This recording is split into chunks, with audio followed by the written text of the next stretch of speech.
It was to be a lifetime of sun-kissed days, aquamarine seas, and unlimited indulgence. Instead, it turned into the backdrop for one of the most chilling enigmas of our era.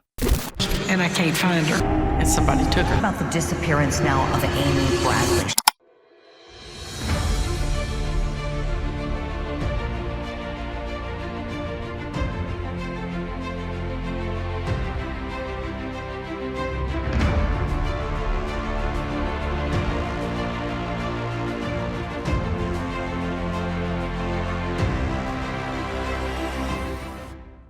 Amy Lynn Bradley was 23 years old when she set sail from Fort Lauderdale on March 21, 1998 for the Caribbean on Royal Caribbean's Rhapsody of the Seas, which had the capacity of 2,500 people. A talented Virginia swimmer, she'd spent her youth zigzagging through county pools and patrolling sun-kissed beaches. A few months away from starting her master's in sports psychology, Amy was self-assured and inquisitive. But underneath her confident facade seethed a gnawing disquiet. Despite being a swimmer, she disliked the ocean. Her dad, Ron, had taken the week-long cruise after winning it in a company contest. Her mom, Linda, and her little brother, Brad, persuaded Amy to put aside her doubts. She dyed her hair platinum blonde. She lay by the pool in designer shades, giggled with her new friends, and smiled for formal portraits under crystal chandeliers. Portraits she'd never look at. The ship was set to sail from Aruba to Curaçao, from the north coast of Venezuela to south coast of Venezuela. Amy appeared to sparkle most at dinner, talking freely with other passengers, and even crew members. She was courtly but reserved, parrying compliments with a sly laugh. One night, a waiter tarried too long, partnering he could take her to a bar on land.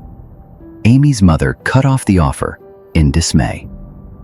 Amy admitted it was strange and gently declined him, promising to remain with her family.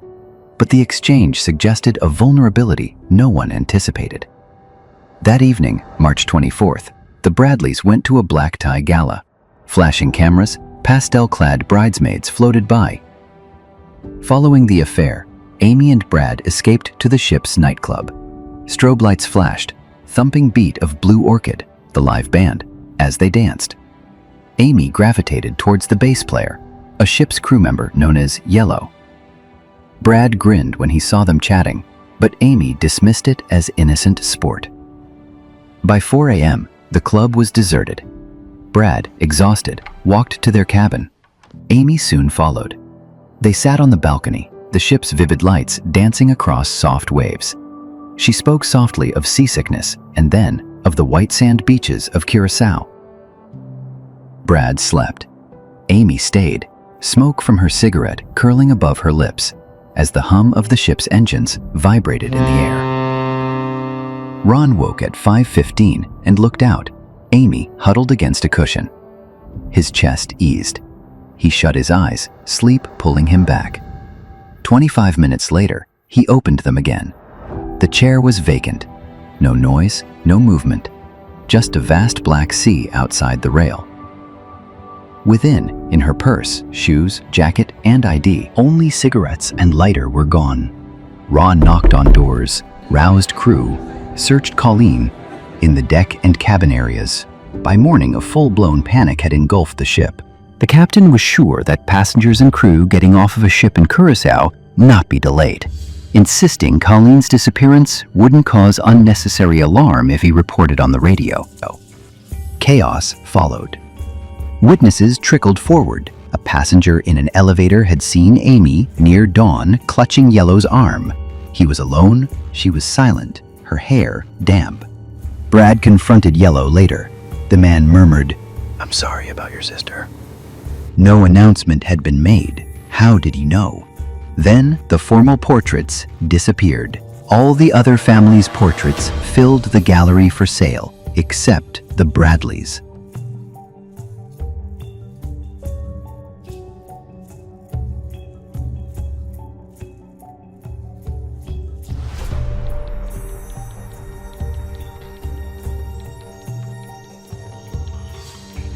Investigators now believe tampering is involved.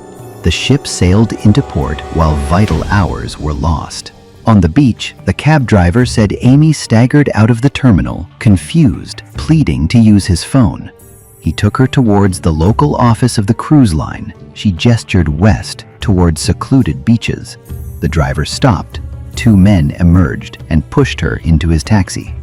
He saw them disappear down an alleyway. Subsequently, a visiting Canadian tourist recalled having seen a shaken young woman on a beach in Curacao between two large men. She wore a Tasmanian devil tattoo on her left shoulder, the same as Amy's. In 1999, an American naval officer who was based on Aruba broke away to a Willemstad brothel. There, a frightened woman grasped his arm, repeating, "My name is Amy Bradley, help me." Fearing repercussions, he escaped without telling anyone about her cry. The Bradleys followed each lead throughout the Caribbean. In 2000, there was a video of Amy dancing with Yellow mere hours before she disappeared. It wasn't turned over to the FBI until a year later. In 2005, a photo from an escort site revealed a familiar tattoo design. A forensic artist attested the woman was Amy.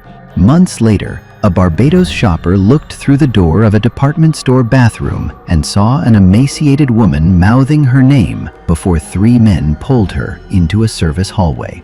Each clue fed a chilling theory. Amy was abducted from the ship and sold into human trafficking. In 1998, cruise ship security barely existed. Passengers walked ashore without ID checks. Deck logs weren't kept. CCTV was primitive.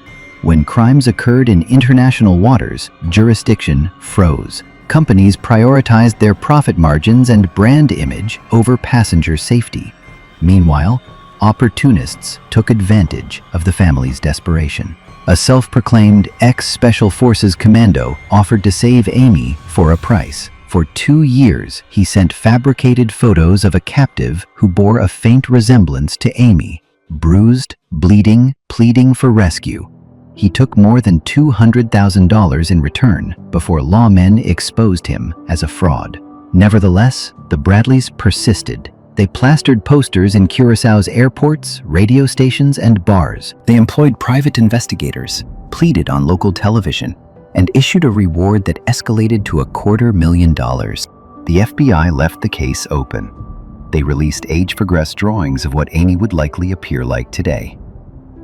In 2010, a judge declared Amy legally dead, a brutal formality Ronald and Linda refused to accept.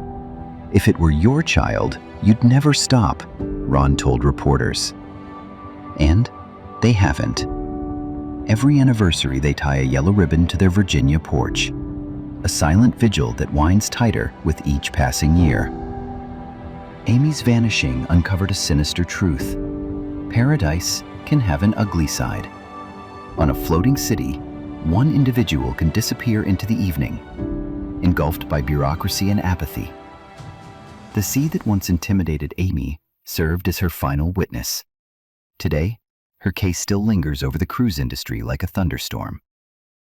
Legislators have proposed new legislation mandating more accurate tracking of crew members and passengers, greater cooperation among jurisdictions, and compulsory safety announcements. Some cruise lines have retrofit ships with state-of-the-art surveillance and added strict disembarkation procedures. But the Bradleys and scores of other families understand that rules on paper can prove inadequate when profit margins hang in the balance. It's a grim reminder. Beneath each aiming vacation snapshot may be a nightmare.